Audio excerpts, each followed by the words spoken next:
Mais uma vez, bom dia a todos. Bom dia. Não sei se é felizmente ou infelizmente, estou aqui de novo. Que Deus tenha misericórdia da sua e da minha vida. Amém? Pode falar amém, é só misericórdia mesmo, Deus que faz com que a gente venha aqui, que a gente esteja aqui, né? Esteja. É só por Deus mesmo. É como a grande profetisa aqui da igreja fala: for fazer, faça tudo por amor a Cristo. Então, assim, em primeiro lugar é por amor a Cristo que nós estamos aqui, amém? Isso é uma questão de consciência, né? Uma questão de entendimento, né? Uma questão de identidade, né? Identidade em Cristo. Identidade de sabermos, bom dia a quem está conectado, me perdoe pela descompostura. Bom dia a todos aí, espero que Deus esteja guardando a vida de vocês, amém? Um beijo para vocês aí. Então é questão de identidade, né? É tudo questão assim, você saber quem você é em Cristo, você saber quem Cristo é em você, porque lutas estão aí, né? Provações, somos provados, somos provocados, né? Somos tentados. A palavra de Deus diz que Deus não tenta ninguém pode tentar a Deus, então quem nos tenta é o Rex. E eu falo isso com temor a Deus. Amém? Então Deus muitas das vezes solta um pouco a corrente para que na sua vida, na minha vida, aconteça alguma coisa que só o diabo sabe fazer. Tá? Bagunçar. Porque o diabo vem matar, roubar e destruir. Essa é a função do diabo. Ele cumpre um propósito aqui, que é essa. Só que, como nós já vimos, ele já foi derrotado na cruz do Calvário, né? O juízo já se fez na cruz do Calvário, a justiça foi feita na cruz do Calvário. Tudo aquilo que precisava ser feito foi feito ali, a partir dali, e nós não temos mais nada para receber de Deus. Amém? Isso é fé, irmão. Você não tem mais nada para receber de Deus. Eu não tenho mais nada para receber de Deus. Por quê? Porque, como diz a palavra também, a graça de Jesus nos basta. O seu poder se aperfeiçoa nas nossas fraquezas. Então, meu irmão, se alegre. Porque a alegria não é sua. A alegria é de quem? Jesus. Porque a alegria do Senhor é a nossa força. Na última vez que eu estive aqui, eu falei: busque a alegria, ou seja, deseje, né? Porque ninguém busca, né? Deseje a alegria do Senhor. Porque felicidade é momentos, né? São momentos da vida, né?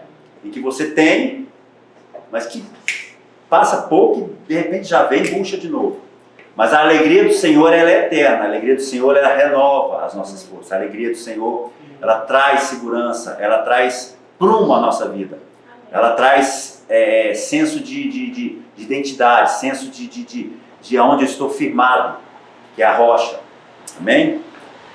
E eu fui pego assim, eu falo surpresa, mas como a gente é ensinado, a gente nunca deve ser pego de surpresa, né? Nós devemos estar sempre preparados, não é, meu amigo Guilherme? A toda e qualquer hora, né? Então assim, no sábado, né, me ligaram, né, e perguntaram se eu podia ministrar a palavra. E eu, como um bom soldado de Cristo, falei: vamos aí. Glória. Glória! Mas é a vontade de Deus, né? Tanto que eu estava comentando com a Rosângela. Não adianta, irmão, as coisas vêm na hora que você está precisando mesmo. Na hora que você está ali na luta, na prova, na tribulação. A palavra de Deus diz que nós somos como ovelhas, todos os dias direcionados ao matadouro, né? Ou seja, o tempo todo, né? Paulo dizia que o tempo todo ele era atribulado, o tempo todo. Por que nós temos que ser diferentes, né? Eu queria estar numa praia, né? Curtindo o sol, né? Não queria, não. Eu quero estar no centro da vontade de Deus, amém? Então a vida é prova, a vida é tribulação, a vida é provações. Entende? Nós temos que ter esse entendimento. Você acorda e dorme sendo tentado, sendo provado, sendo perseguido muitas das vezes, né? Não fisicamente, mas em alguma situação, sendo provocados. Então assim, nós temos que ter essa consciência que estar em Cristo e Cristo em nós é isso, né? O Evangelho é isso. O Evangelho não é esse evangelho que é pregado hoje. E, infelizmente hoje, entrando aqui agora na nossa ministração, infelizmente hoje, e aqui já foi falado muito isso, e Deus colocou no meu coração da gente estar falando isso. Nas igrejas hoje, infelizmente, é um evangelho diluído, um evangelho que a gente chama de evangelho light, um evangelho que realmente faz bem para o meu ego, né? Para o meu estômago, né? Para minhas entranhas, faz bem para que eu seja feliz. Não que eu seja alegre, mas que eu seja feliz, né? E o texto que foi, quer dizer, não foi lido, né? Eu vou ler o texto agora. Perdão.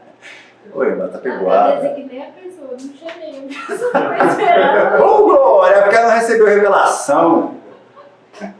Não, amém. O texto está lá em Colossenses, no capítulo 2. De novo, gente. Olha. O evangelho é novidade de vida todo dia. Você acha? Se você ler um versículo todos os dias, e se você não pega, se aquele versículo não serve para você todos os dias, então você não está vivendo a novidade de Deus, porque não é novo. O evangelho é de Cristo, ele não é novo, mas é uma novidade constante. Novidade constante, né? Então, assim, lá no Colossenses 2, versículo 6 ao 19, diz assim: sendo assim, da mesma forma como recebeste a Cristo Jesus, o Senhor, também andai nele, alicerçados e edificados nele, transbordando em gratidão. Tende muito cuidado para que ninguém vos escravize a vãs e enganosas filosofias, que se baseiam nas tradições humanas e na falsa religiosidade deste mundo e não em Cristo. 9. Pois somente em Cristo habita corporalmente toda a plenitude de Deus. 10. Assim como em Cristo estáis aperfeiçoados, Ele é o cabeça de todo poder e autoridade.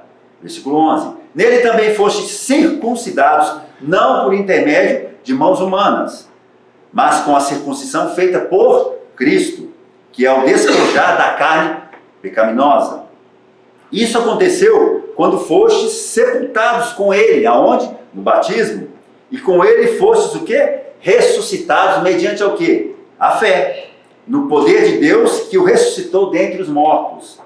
13. E a vós outros que estáveis mortos pelas vossas transgressões e pela incircuncisão da vossa carne, vos deu vida juntamente com Ele, perdoando todos os nossos pecados. 14. E cancelou a escrita de dívida, que consistia em ordenanças e que nos era contrária. Ele a removeu completamente, fazendo o quê? Pregando-a na cruz. 15. E despojando as autoridades e poderes malignos, fez deles um espetáculo público, triunfando sobre todos eles na cruz. 16. Portanto, ninguém tem o direito de vos julgar pelo que comeis, ou pelo que bebeis, ou ainda com relação a alguma festa religiosa, celebração das luas novas ou dos dias de sábado. 17. Esses rituais são apenas sombra do que haveria de vir. A realidade, todavia, encontra-se em Cristo. 18. Não aceiteis que alguém seja árbitro contra vocês, contra vós, fingindo humildade ou culto a anjos, fundamentando-se em visões, ostentando a inútil arrogância do seu conhecimento carnal. 19. Trata-se, pois, de uma pessoa que não está unida à cabeça. Quem é o cabeça? Cristo, a partir do qual todo o corpo, quem é o corpo? A igreja, nós, pedras vivas, sustentado e unido por seus ligamentos e juntas, efetua o crescimento concedido por Deus. Amém? É um texto muito forte, né? E realmente é um texto assim, aparentemente é um texto fácil de entendimento, porque é um texto que traz realmente essa questão da supremacia de Cristo, ou seja, Cristo como centro de todas as coisas. Como centro de todas as coisas. E a cruz nos trouxe uma liberdade. A total suficiência de Cristo em nós, e nós nele. Ela nos trouxe a liberdade sobre o legalismo, aquilo que nos aprisionava, aquilo que eram regras, que eram mandamentos, que eram coisas que você não podia fazer, que tinham um nome. Então Cristo, ele veio através da cruz nos dar o quê? Liberdade com responsabilidade. Porque a palavra de Deus diz também que nós somos escravos de Cristo. Antes nós éramos escravos de Satanás, e agora nós somos escravos de Cristo. Mas a escravidão, não uma escravidão, mas por sermos escravos de Cristo, agora nós somos livres. Para quê? Para fazer a sua vontade? Não. Para fazer a vontade de quem? De Cristo. Amém? É uma liberdade o quê? Boa. Porque agora eu não preciso ficar inventando moda. Eu não preciso ficar inventando jeitinhos. Eu não preciso ficar inventando mentiras. Eu não preciso ficar inventando coisas mirabolantes, shows. Porque agora eu vivo a liberdade de Cristo. E essa liberdade, eu sou prisioneiro de Cristo. Amém? Então, o texto, Colossenses 2, do versículo 6 ao 19, vou dar só vou dar uma contextualização, tá? Nós estamos falando da igreja de Colossos, ok? E Paulo, ele escreveu essa carta quando estava na prisão em Roma, e a enviou no ano 62, mais ou menos, ou 63 depois de Cristo. Essa carta foi enviada à igreja de Colossos. A cidade de Colosso, ela ficava na província romana da Ásia, tá? Na parte da Ásia. Hoje faz parte da Turquia, ok? Por isso tem muita gente que é na Turquia hoje, porque Paulo visitou muito essa região. A igreja não tinha sido fundada por Paulo.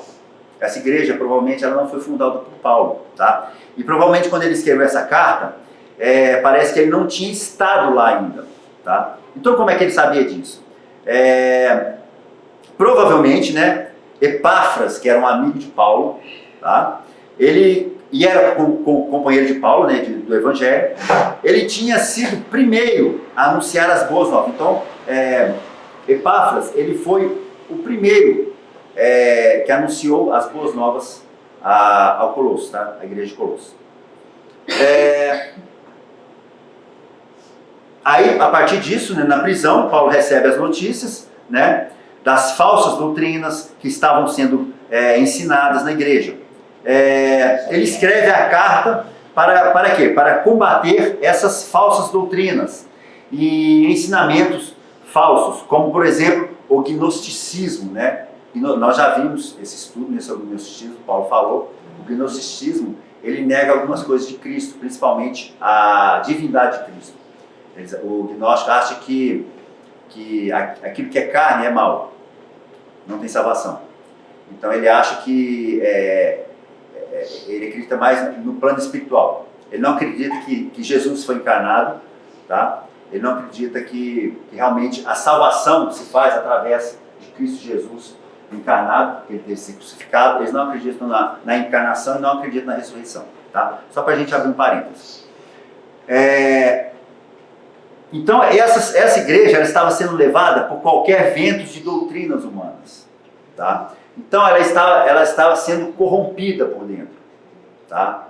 Literalmente o mundo estava entrando dentro da igreja, e é o que a gente combate muito hoje, né? Assim, combate, maneira de falar, é o que a gente prega muito hoje, né? Na pregação passada eu até falei que o Paulo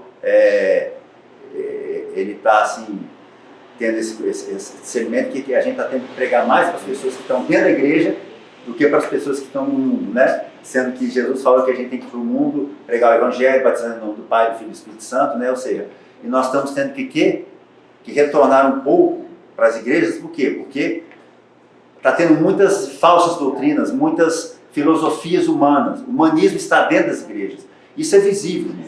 Isso é visível. Você vai no Google, você vai na internet, você vê cada coisa assim, coisa que você não acredita.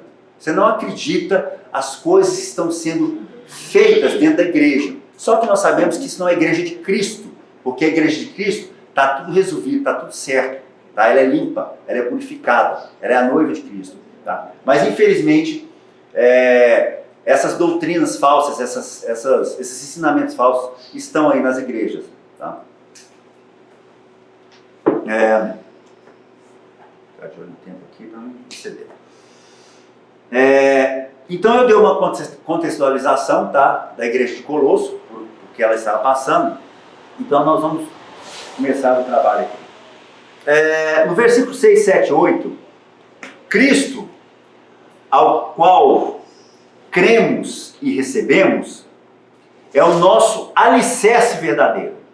Deixamos tradições humanas, ou seja, através da vida de Cristo, aquilo que era vigente na nossa vida, aquilo que nos guiava como pessoas, cai as escamas dos nossos olhos, como diz a palavra de Deus, e nós percebemos que tudo aquilo que a gente vivia antes de Cristo era um engano, era uma mentira, era uma ilusão, tá? Então, todo esse processo através de Cristo, essas tradições humanas, essas filosofias vãs e enganosas, e essa falsa religiosidade desse mundo, ela cai,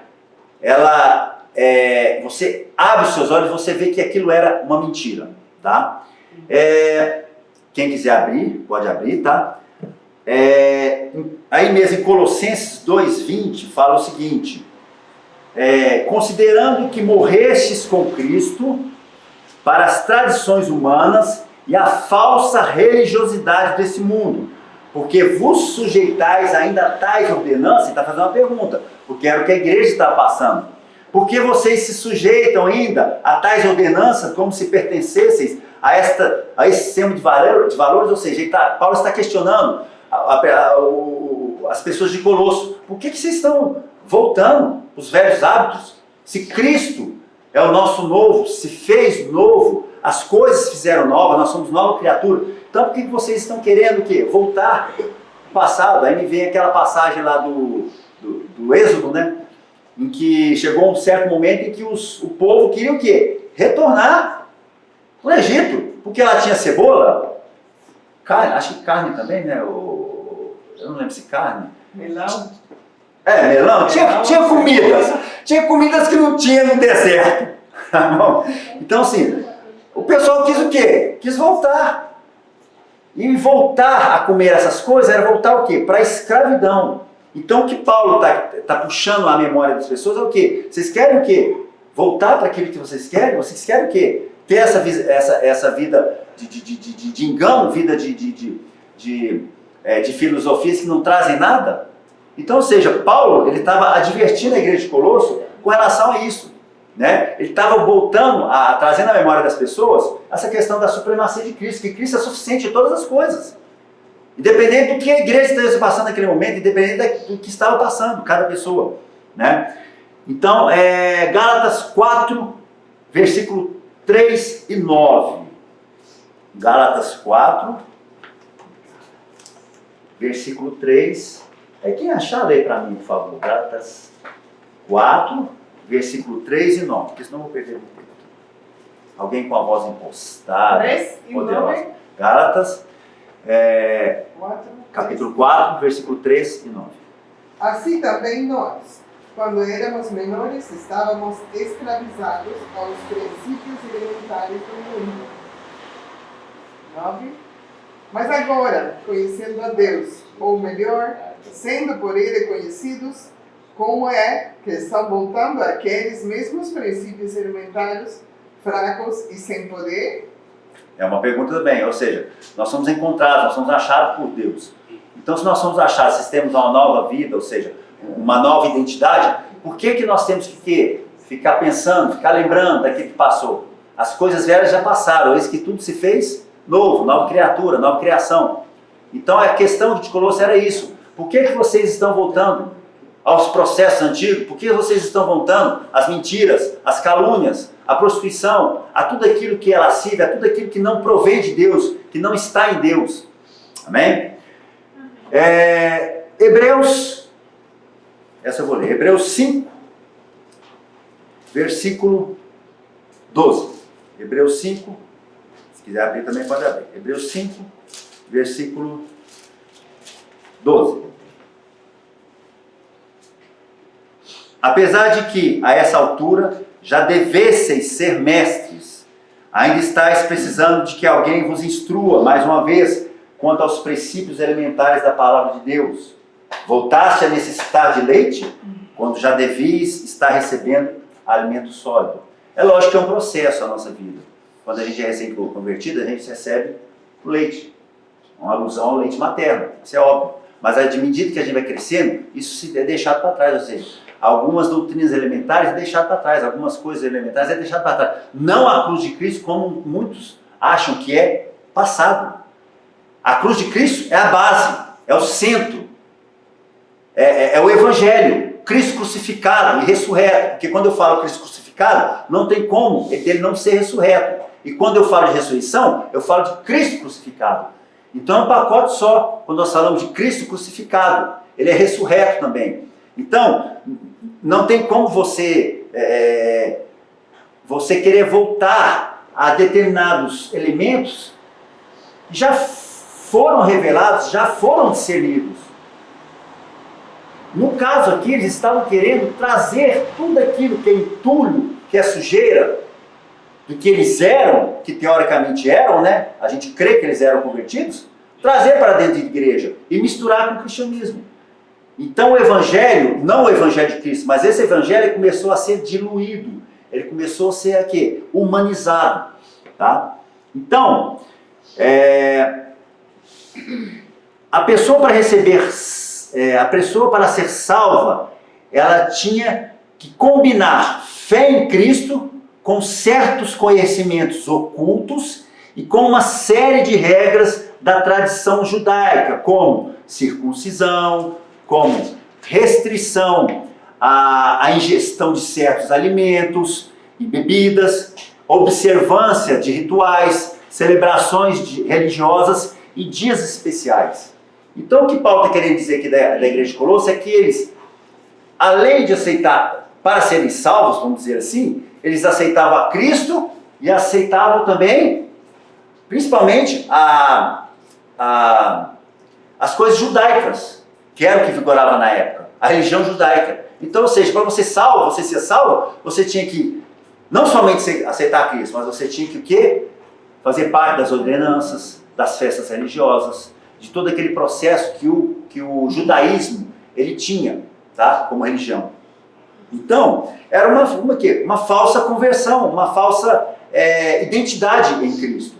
Então, é o que Paulo está querendo combater aqui, é essa falsa identidade, essa humanização do Cristo. O Cristo ele veio em forma humana, sim, ele era humano, ele se fez humano, mas ele era Deus também, tá? Então, nós temos que ter essa consciência de que as coisas não podem voltar para onde elas foram extirpadas. Sua mente e seu coração. Não podem. Nós temos que lutar contra isso. A nossa fé é a vitória que vence o quê? Vence o mundo. Jesus disse que no mundo tereis aflições, mas tem de bom ânimo. Ele falou assim, ó, você vai ter aflição, mas eu vou te falar um negócio, viu? Você fica firme porque vai dar tudo certo, você vai ser rico, você vai ser empoderado, você vai ter tudo. Não, ele falou assim, no mundo tereis aflições, o quê? Tem de bom ânimo. Acabou, gente. Acabou. Tem de bom ânimo. A alegria do Senhor é a sua força. Tem de bom ânimo. Você vai ser provado, você vai ser atribulado, você vai ser tentado. Tem de bom ânimo. É simples. Mas a gente tem que, como Paulo diz, se preciso for, eu esmurrarei o meu corpo. Então tem vezes que a gente tem que esmurrar os nossos próprios corpos para colocar no prumo, para colocar no centro da vontade de Deus. Amém? Tá. Então versículo 6, 7, 8, isso é o que Paulo quis se direcionar a Colosso.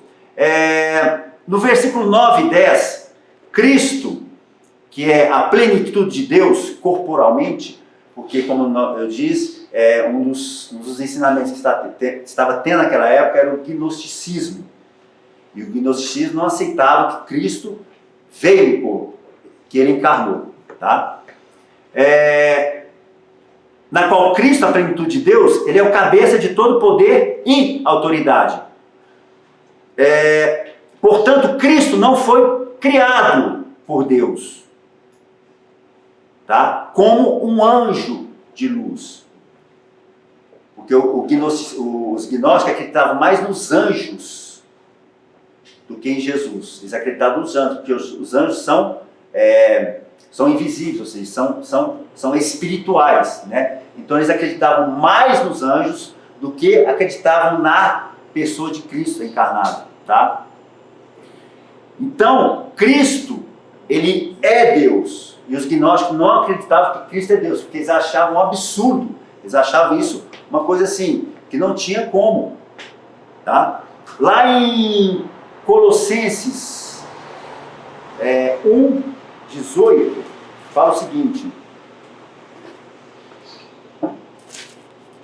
Colossenses 1:18. Ele é a cabeça do corpo, que é a igreja, né? Ele é o princípio e o primogênito dentre os mortos. A gente é ensinado que ele é a causa primeira. A causa. Então, ele é a causa primeira, o primogênito dentre os mortos, a fim de que em absolutamente tudo tenha a supremacia. Então, Jesus é um ser supremo. Ele é superior a tudo e a todos. Nada nessa terra pode decidir alguma coisa através da pessoa de Cristo. Lá em casa, a gente, abrindo parênteses aqui, lá em casa a gente tem discernido algumas coisas em Deus. E principalmente na questão de milagres, né? Porque vocês sabem que a minha filha, ela veio a falecer com 14 anos devido a uma doença, lúpus e tal. E assim, nunca nós pedimos tanto, nunca nós oramos tanto, nunca nós tivemos tanta fé de que Deus ia curar. Entendeu? E só que, sem perceber, nós estávamos sendo egoístas. Por quê? Porque nós queríamos que ela fosse curada. Eu, Haroldo, a minha esposa, Rosângela. Está errado? Não estava errado. Porque era a nossa filha. É a nossa filha. Mas a gente, inconscientemente, a gente começou a pedir o milagre de uma forma egoísta, de uma forma que era a minha vontade que ia ser feita. A minha vontade. Só que a gente não entendia isso. A gente não entendia realmente. E quando Deus falou através da Andressa, porque Deus visitou a Andressa, eu perdi esse momento, oh meu Deus, eu perdi esse momento. A Rosângela que estava lá com ela.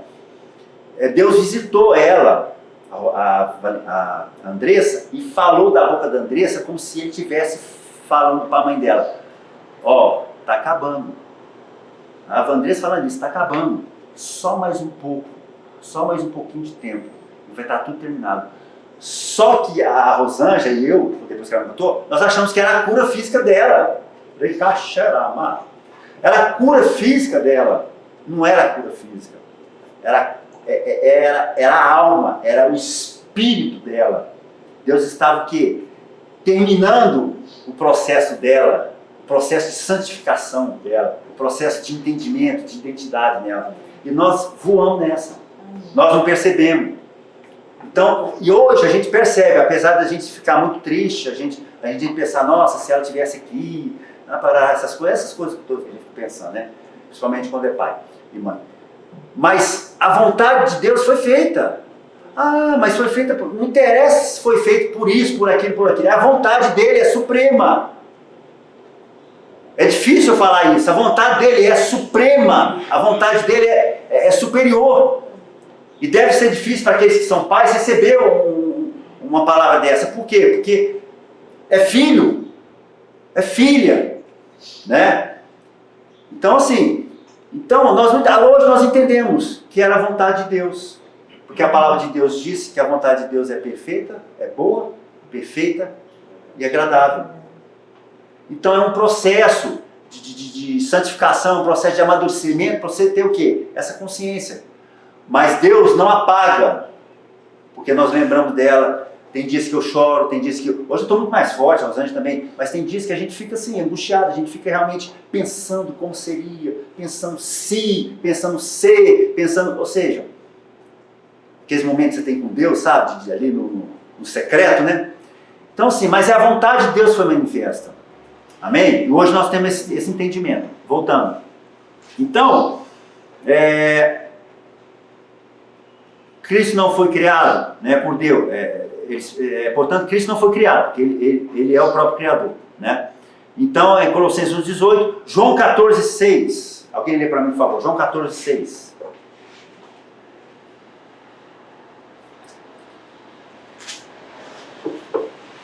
Jesus respondeu: Eu sou o caminho, a verdade e a vida. Ninguém vem ao Pai senão por mim. Supremacia de Cristo. Por que nós temos que substituir a figura de Cristo? O próprio Cristo, sendo que Ele é a verdade, Ele é o caminho, Ele é que nos leva, que nos liga a Deus. Então hoje nós não precisamos mais viver nas mandigas que a gente fazia. Quando eu falo a gente, tinha pessoas que viviam assim, né? Fazia mandiga, ia no centro, ia não sei aonde, ia fazer aquelas coisas tudo, consultar não sei o quê. Hoje nós não precisamos disso, por quê? Porque nós temos um Cristo que nos ligou a Deus. Então hoje eu posso conversar com Deus. Hoje eu não preciso ir a um determinado fulano, pastor ou profeta, para saber o que eu vou fazer.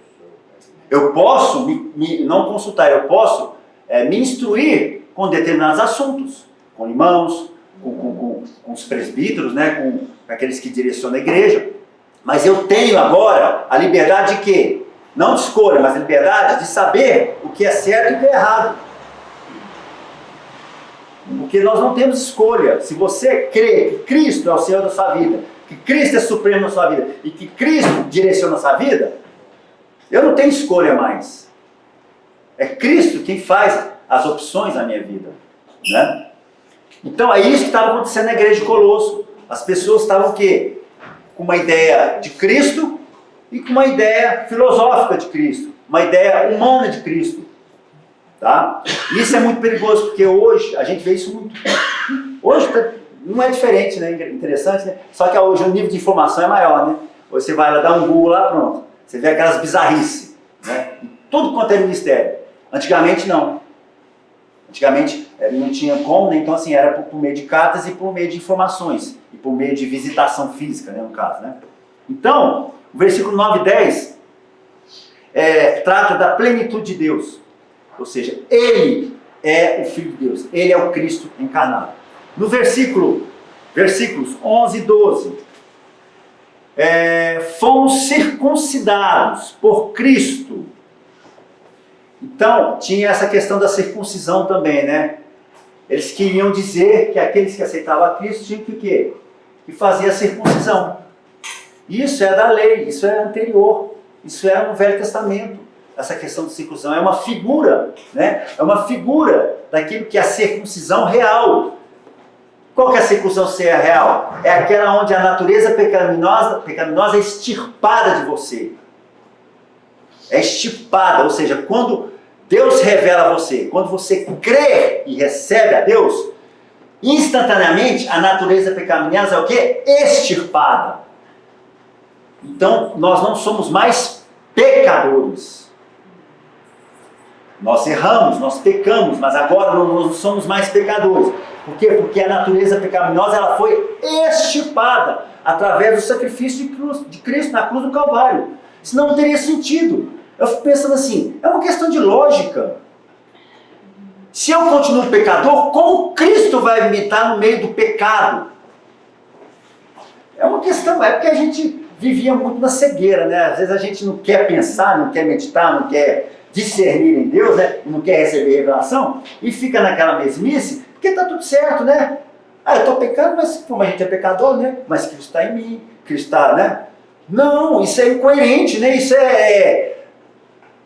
não tem como o próprio Deus habitar no meio do pecado. Tanto que teve um momento que Deus o quê? Na cruz do Calvário, ele o quê? De Cristo. Por quê? Imagina, todos os pecados do mundo, todos os pecados do mundo, quantas pessoas viviam no mundo naquele tempo, gente? E hoje também. Imagina o peso mesmo, físico também, mas no peso que Cristo sentia naquele momento. Ele não podia se mexer porque ele estava crucificado, né? Então, nós temos que entender que nós somos circuncidados por Cristo. Ele tirou toda a natureza pecaminosa. Então, tira essa neura. Você não é mais pecador. Ah, mas fulano fala. Esse é o entendimento que ele está tendo. Ora por ele. Mas você tem a certeza e convicção que você não é mais pecador. Porque Cristo vive em você. Mas se você tem debilidades ainda, você peca. Então, nós precisamos nos santificar a cada manhã. Isso aconteceu onde? No batismo, quando fomos o quê? Sepultados com ele. Batismo, né? Você é sepultado na água, né? E depois nós o quê? Ressuscitamos com ele, mediante a fé no poder de Deus. Então isso não é uma coisa visível para servir de testemunho a pessoas, né? Mas é uma coisa o quê? Interior, é uma coisa o quê? Invisível, uma coisa que acontece em você. Você morre e ressuscita. Então nós temos que o quê? Que ensinar continuar ensinando a nossa mente, bombardeando a nossa mente, nosso coração, que nós somos o quê? Nós estamos ressuscitados com Cristo, mas também nós estamos o quê? Crucificados com Ele. É uma coisa louca, né? Mas que só Deus traz essa revelação, essa propriedade de você entender isso. Continuamos crucificados com Cristo, mas ressurretos. Amém? Lá em... Deixa eu ver. Lá em... só um texto. Romanos 6... alguém lê para mim? Romanos 6, do versículo 1 ao versículo 11. Romanos 6, versículo 1 ao versículo 11. 11? Um pouquinho comprido, mas vamos lá. Está acabando já. Romanos 6, versículo 1 ao 11. Então, qual seria a conclusão? Devemos continuar pecando a fim de que a graça seja ainda mais ressaltada? De forma alguma. Nós que morremos para o pecado, como seria possível desejar viver sob o seu jugo? Ou ignorais que todos nós que fomos batizados em Cristo Jesus, fomos igualmente batizados na sua morte? Portanto, fomos sepultados com Ele na morte por meio do batismo, com o propósito de que, assim como Cristo foi ressuscitado dos mortos mediante a glória do Pai, também nós vivemos uma nova vida. Se desse modo fomos unidos a Ele na semelhança da sua morte, com toda certeza o seremos também na semelhança da sua ressurreição. Pois temos conhecimento de que a nossa velha humanidade em Adão foi crucificada com ele, a fim de que o corpo sujeito ao pecado fosse destruído, para que nunca mais venhamos a servir ao pecado. Porquanto, todo aquele que morreu já foi justificado do pecado. E mais, se morremos com Cristo, cremos que também com Ele viveremos. Pois sabemos que, havendo sido ressuscitado dos mortos, Cristo não pode morrer novamente, ou seja, a morte não tem mais qualquer poder sobre ele. Porque ao morrer para o pecado, morreu de uma vez por todas para o pecado. Todavia, quanto ao viver, vive para Deus. Assim, dessa mesma maneira, considerai-vos mortos para o pecado, mas vivos para Deus em Cristo Jesus. Amém? É um texto muito conhecido, né? Ou seja, gente, a natureza pecaminosa foi extirpada. Nós somos nova criatura. Deus a gente não crê em Jesus e recebe para a gente ficar na mesma, com o pensamento de que, nossa, agora eu preciso quebrar a maldição. Gente, eu já participei disso. Quebra de maldição. Na ignorância. Se Cristo se fez maldito no madeiro por nós, que maldição está sobre essa vida, minha vida? Maldição. Não, mas é porque alguma coisa do passado. Como assim? Passado? Passado já passou. Eis que tudo se fez novo, as coisas velhas passaram, ficaram lá atrás. Não me deu amnésia, eu sei muito bem o que aconteceu lá atrás. Mas tudo se fez novo. Então, para que as pessoas insistem ainda em quebrar maldições quem está em Cristo? Vocês estão percebendo como é que é louco essa conta? Não fecha, é muito estranho. E muitas das vezes a gente já participou disso, já viveu nessa ignorância, né? Mas Deus é misericordioso, graças a Ele, né, nós temos hoje essa visão aberta, né? Então, esse é o versículo 11 e o versículo 12, tá? Versículo 13, 14 e 15. E a nós que estávamos mortos pelas transgressões, nos deu vida. Então, antes eu estava morto. O pessoal brinca até muito de Walking Dead, né? Eu era um zumbi, né? Morto-vivo, né? Então nós estávamos mortos em quê? Nos nossos pecados. Porque Jesus veio o quê? Veio morrer pelos nossos pecados. Tá? Então, pelas transgressões nos deu vida, perdoando o quê? Nossos pecados, cancelando o quê? A escrita de dívida, que consistia em ordenanças, todo aquele processo que a gente vivia, né? Leis, ordenanças, filosofias, maneira de viver, maneira de fazer as coisas, tá? Cancelando a escrita de dívida que consistia em ordenanças, removendo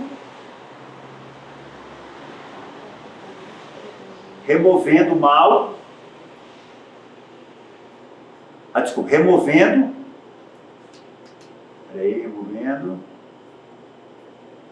e pregando na cruz do Calvário. Ou seja, tudo aqueles pecados foi o quê? Depositado em Cristo, foi pregado na cruz do Calvário. Destruiu o mal, fazendo deles um espetáculo público, ao triunfar sobre eles na cruz. Irmãos, ele destruiu o mal. Amém? Ele destruiu o mal. Então o que rege as nossas vidas agora é o Espírito Santo de Deus. Não é mais o mal. Então bota isso na sua cabeça, batalhe isso. Não há maldição mais. Entendeu? Não há mais, eu te amaldiçoo. Não existe. O triste é crente falar isso, né? Maldição do bem, né? Espero que Deus faça com você. Nós estamos tentando a Deus quando fazendo isso. Então, tudo aquilo que é passado já não vigora mais na minha vida. Amém? Lá em Mateus 12, 29, eu vou ler Mateus 12, versículo 29. Já estamos terminando já. Mateus 12, versículo 29.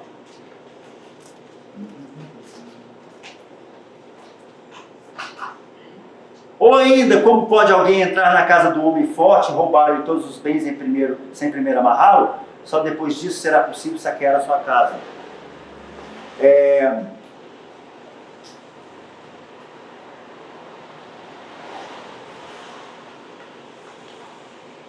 Não, esqueça de Mateus, eu pus errado isso aqui. Romanos 16, 20. Eu não sei por que eu pus isso. Romanos 16, 20. Romanos 16, 20. Romanos, eu tinha tirado ele e mantido ele. Romanos 16, versículo 20.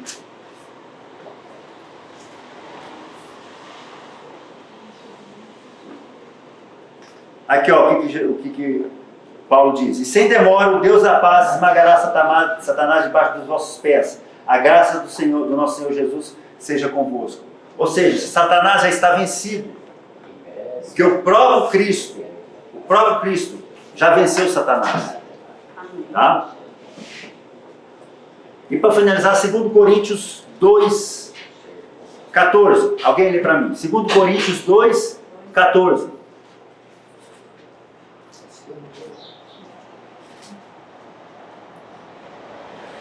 Graças, porém, a Deus que em Cristo sempre nos conduz em triunfo e por meio de nós manifesta a fragrância do seu conhecimento em todos os lugares. amém, nos conduz em triunfo. E através de nós, traz conhecimento de Cristo para as pessoas. Amém? Então, o mal ele foi vencido já, irmãos. O mal ele está derrotado. Tá? Versículos 16 e 17. Estamos terminando. Rituais, festas religiosas, celebração, cerimoniais, são sombra do que viria. São sinais. O real é Cristo.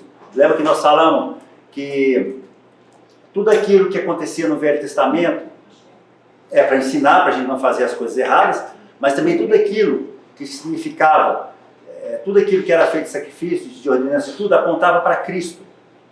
Então tudo aquilo que era feito era uma sombra, era um sinal, muitas das vezes, daquilo que era o próprio Cristo. É para ensinar, para nos direcionar realmente para aquele que era o Cristo. Tá? Lá em versículo 20, eu vou ler aqui mesmo. Colossenses, porque como não está no texto, eu vou ler aqui. Colossenses 2, versículo 20, 21, 22, 23 diz assim: considerando que morrestes com Cristo para as tradições humanas e a falsa religiosidade desse mundo, porque vos sujeitais ainda a tais ordenanças, como se pertencesse a esse sistema de valores, não mais obedeçais a essas regras, como não toques, não proves, não manuseis. Todas essas regras estão destinadas a desaparecer pelo uso, pois se baseiam em ordenanças e ensinos meramente humanos. Esses regulamentos têm de fato aparência de sabedoria, pode parecer muito sábio, né? Você fala, não vai por isso aí não, faz isso não, aquele negócio. Com sua pretensa religiosidade, pode parecer religioso, ou seja, né? Falsa humildade, ou seja, pode parecer que o cara é muito humilde, né? Te dando esses conselhos. E rígida disciplina, ou seja, para o corpo, ou seja, não faz isso, não deita assim, não senta assim, não ora assim, não faz assim, não come assim. Mas não tem valor algum para refrear as paixões da carne. Ou seja, o que ele está querendo dizer aqui? Que tudo isso que a gente fazia, antigamente, não tinha como você parar os desejos da carne. Não tinha como. É igual as pessoas falam muito assim, né? Tem gente que fala assim, não, eu quero ser tentado, porque eu estou agora em Cristo, né? Aí ele vai lá pelo caminho da tentação. Irmãos, não funciona. Eu já tentei isso, não funciona. Você cai. Não. Vai dar B.O. Vai dar ruim. Sabe? Não dá certo. Não dá. Eu sou testemunha vivido. Eu acho que vocês também já devem ter passado por isso, sabe? Não, que isso? Cristo em mim, esperança da glória. Vamos lá. E pronto. Danou tudo. Não adianta. Não adianta mesmo. Então, isso é bobeira. Sai. Evita. Né? Se você percebeu que tem um bandido lá, uma pessoa assim, que você olhou e falou assim, não, vou atravessar. Você não atravessa, você continua. Entendeu? Por quê? Porque você vai tentar a Deus. E Deus não tenta ninguém, e por ninguém Deus pode ser tentado. Isso é um pecado muito grave. Você querer fazer as coisas para tentar a Deus. Porque no fundo você vai estar o quê? Tentando a Deus. Tá? Para finalizar, versículos 18 e 19. Não sujeitais a homens de conhecimento carnal. Engraçado, hoje nas igrejas está tendo muito isso, né? Eu fico bobo de ver, né? Como está tendo homens de conhecimento o quê? Carnal. Ó, você só pode fazer isso se você conversar com o pastor. Ó, você só pode tomar essa decisão se o pastor te falar se pode ou não. Sendo que Deus nos fez livre, nós tivemos acesso, mas como eu disse, nada impede você chegar em Paulo, em Tiago, que são os presbíteros da igreja. Paulo, senta aqui, deixa eu conversar com você, Tiago. Ó, eu estou passando por isso, eu estou orando a Deus, e eu tenho tido discernimento que isso é assim, assado, né, papá. O que você acha? Ora comigo, estou precisando de uma confirmação, tá, papá. Isso é o quê? É um conselho, né? É um conselho. Os presbíteros são para isso. As pessoas que estão à frente da igreja é para direcionar o povo para ensinar a palavra de Deus. Mas a decisão, se é que tem decisão, né? Mas o caminho que você vai tomar, é você quem vai decidir. Você busca orientação, você busca, né? Porque muitas das vezes o discernimento, a revelação pode vir através da vida de quem? Da Renata. Olha que bênção. Ô glória! Tá vendo? Então assim, mas hoje você é livre. Eu estou vendo aqui agora, eu não sei, acho que tem isso ainda, né? Porque a gente vive em outro contexto, né? Tem muito tempo que eu não vejo isso. Agora, todo mundo aqui na frente, quem tem algum problema, quem tem coisa, nós vamos orar com vocês, Deus vai fazer milagres, Deus vai fazer coisa. Vocês já participaram muito disso aí alguma vez? Eu já. Não estou falando que a motivação, não estou falando que a motivação, né, é errada, não é isso. Eu estou falando que as pessoas, tem muitos que são lobos em pé de ovelha mesmo, estão ali para arrebentar o povo mesmo, para que eles sejam submissos e sejam, que prestem realmente contas a ele mesmo. Mas tem muitas pessoas que fazem aquilo com uma boa intenção, mas que mesmo com a boa intenção, eles estão prendendo as pessoas a eles. Você está lá dormindo e de repente, pastor, eu estou passando uma dificuldade tão grande, o senhor podia orar por mim? Eu falei, o que foi, meu irmão? Eu estou com uma dor de barriga que não passa. Tá bom, meu irmão, vamos orar. Eu fiz um exemplo bobo, mas é isso. Tem gente no final do culto, profeta, ore por mim porque eu estou com uma dor de cabeça terrível. Irmão, você tem poder para orar, e se for da vontade de Deus, a dor de cabeça vai passar. Agora, se não for, durma com a dor de cabeça, sabendo que Deus é soberano, que Deus está no controle de todas as coisas. E que provavelmente você não vai morrer. E se morrer de dor de cabeça, aleluia! Glória a Deus, você está no reino dos céus. Isso é uma consciência. Né? Crente hoje tem um medo de morrer. Eu já fui assim também, gente. Tem um medo de morrer, gente, nós temos que estar alegre, porque nós não vamos morrer, nós vamos dormir. Né? Tradução correta é dormir. Nós não vamos morrer, nós vamos dormir. Paulo, né, queria tanto dormir rápido e logo, mas ele falou que precisava ficar aqui. Mas ele ansiava estar com Cristo. Nós temos que voltar a acender esse fogo de novo em nós, de querer estar com Cristo. Não responde não, mas quando você quer estar aqui em Cristo? Vai ser a coisa mais fantástica do mundo, além da nossa conversão, né? Vai ser a coisa mais fantástica do mundo. Já pensou você ver face a face o Criador? Você vê face a face aquele que morreu por você? Rever alguns irmãos, né? Que você nem imagina que ia conhecer, do Velho Testamento, do Novo Testamento, irmãos que por aí no mundo, irmãos que você soube que sofreu tal, que foi degolado, de repente, se você tiver com certeza, você vai estar no céu, você vai lá conhecer o irmão. Olha que coisa fantástica. Mas não, o pessoal quer viver aqui, o pessoal quer ficar aqui. Não! Aqui eu quero o melhor dessa terra. Eu já falei, eu não quero o melhor dessa terra, porque essa terra é do mal. Eu não quero o melhor dessa terra. Viu? Não me venha com isso, eu não quero.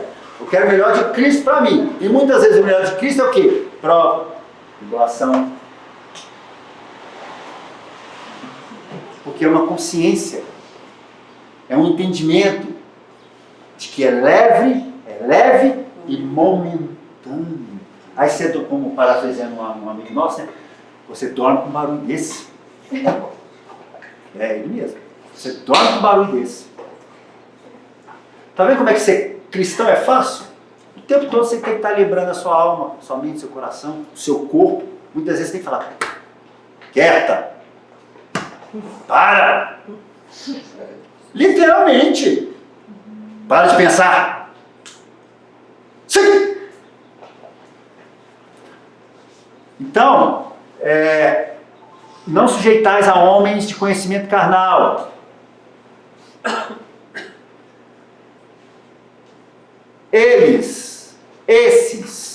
Essas pessoas não estão unidos ao cabeça que é Cristo. Tenha convicção, não estão unidos à cabeça. Porque é a palavra de Deus que está dizendo eles não têm compromisso com o reino. Ou nunca foram, ou apostataram da fé. Estão levando muita gente para o buraco. O qual o corpo se sustenta. Qual corpo? A igreja. Nós nos sustentamos em quem? Em Cristo. Que Ele é o quê? Nossa cabeça. É o cabeça. E Ele nos une, efetuando o crescimento concedido por Deus. A palavra de Deus diz que tudo aquilo que acontece na igreja é para a edificação do corpo de Cristo. E o corpo de Cristo é a igreja. Somos nós. Só que, infelizmente, muitos não são igreja. Eu falo isso com tristeza. Mas nós temos que saber que isso é bíblico, que isso vai acontecer. Nós não temos que dizer, nossa, você viu o que aconteceu, Renato? Estou abismado. Não tem que estar abismado. Você tem que estar, muitas vezes, angustiado, triste, por causa da situação. Mas porque isso vai acontecer mesmo. Porque o próprio Jesus falou, né? Rumores de guerra, né? Pai com filho, filho com pai, se matam, né? Muita coisa, ou seja, está acontecendo, gente. Vocês estão assustados? Acho que não devia estar assustado. Por quê? Porque é a palavra de Deus. Mas nós temos que o quê? Nos angustiar, porque nós não podemos o quê? Nos conformar com esse mundo. Então, mais do que nunca, as nossas reuniões de terça têm que continuar. Mais do que nunca, você, não é o assunto aqui, mas você em casa, continua orando. Para o que você está fazendo. Ore o tempo todo. Ore sem cessar. Ore no trabalho, dê um tempinho lá, você está lá. Ou sim, tem misericórdia, tal. Ore o tempo todo. Mas não ore de olho fechado, ore de olho aberto. Porque você tem que visualizar as coisas. Amém? Então a igreja, nós temos que orar para que a igreja não, na sua totalidade, não se entre nesse... Eu creio que não vai ser totalidade porque nós temos a nossa comunidade, né? E eu creio que tem muitas comunidades também que pregam o evangelho verdadeiro. Nós temos irmãos, né, que são sinceros também, que fazem parte de determinadas igrejas, que muitas vezes não são igrejas, mas têm um coração realmente rendido ao Senhor. Então eu creio que realmente tem o remanescente, né? Sempre vai ter o remanescente, né? Então assim, que Deus tenha misericórdia das nossas vidas e que a gente pare de querer voltar. Quando eu falo a gente, no contexto geral, tá, irmão? Não estou falando que você está querendo voltar, não, tá? Mas no contexto geral, que a igreja pare de querer voltar no passado. O passado já se foi. Tá? Queira viver coisas novas com Cristo. E é hoje. Não é amanhã também, é hoje. Tá? Termina o dia de hoje. Termina o dia de hoje, né? Vai, volta para casa, faz um almoço, ou compra um almoço, com seu esposo, com sua esposa, com seus filhos, ou com seus cachorros, que seja, sei lá. Né? Mas viva o hoje, sabendo que Deus está no controle de todas as coisas. Não é fácil, irmão. Não é fácil, porque sem Ele nós não conseguimos mesmo. Nós está perdido. Isso é fato. Mas com Ele nós temos a esperança da glória. Nós temos realmente a esperança de que tudo vai dar certo no tempo dEle, na vontade dEle, e o milagre que você quer é Ele quem vai fazer e vai decidir se vai fazer o milagre. Amém? Isso é consciência, isso é caráter, isso é desejar realmente ser igual a Cristo, para que a nossa passagem aqui na Terra seja tranquila, né? Tranquila no sentido de estar sabendo que eu estou sendo afligido, eu estou sendo atribulado de coisa, mas eu estou o quê? O Senhor está no centro da minha vida. Amém? Amém. Queria só orar, aí depois tiver recadinho de coração, né? Amém. Senhor Deus, Pai, obrigado mais uma vez. Queremos te pedir que o Senhor continue a falar conosco, Pai. No dia a dia, na individualidade de cada um, porque nós não precisamos de pastores, de profetas, de nada. Nós precisamos do Senhor. Nós precisamos da ação do Teu Santo Espírito em nós. Ali na individualidade de cada um, na particularidade de cada um, ali na casa, no momento em que cada um se ajoelha, ou se deita, ou se prostra na tua presença, ou busca de ti. Nós queremos realmente, ó Pai, que seja o Senhor a nos guiar. Por mais que possamos nos aconselhar com os irmãos, como igreja, buscar entendimento, mas na consciência, na certeza de que é o Senhor, se preciso for, vai usar aquela pessoa para te orientar. Mas é o Senhor, a pessoa suprema que direciona nossas vidas. Que o Senhor continue, ó Pai, a nos trazer realmente revelação, discernimento da Tua Palavra, e que realmente nós possamos ter o pé firmes na rocha, porque aí nós vamos ser inabaláveis. Podemos curvar para um lado, curvar para o outro, para frente, para trás, mas os nossos pés vão estar fixos na rocha. E nós não vamos nos desviar do caminho, Deus. Que o Senhor continue, Pai, a nos guardar, a nos livrar do mal, a nos livrar de acidente, ó Deus. Mas que de tudo isso, Pai, que a Sua graça realmente basta nas nossas vidas. Que realmente a Tua vontade, que é boa, perfeita e agradável, continue a nos guiar. E que tenhamos consciência e que possamos cada vez mais ensinar ao nosso corpo, meditar na Tua Palavra para crescer no Espírito. E que a nossa mente e o nosso coração esteja blindado, Pai, contra toda a ação do inimigo, contra vozes que muitas das vezes rondam nossas cabeças, mas que o Senhor nos deu a possibilidade de entender qual é a Tua voz, qual é a voz do Teu Espírito, e que diminua eu, Senhor, cada vez mais aquelas vozes internas que sou eu, que diminua cada vez mais, e que Tua voz cresça cada vez mais, até se tornar dia perfeito. Obrigado, Senhor, mais uma vez. Em nome santo de Jesus, nós oramos e te agradecemos, Senhor. Amém.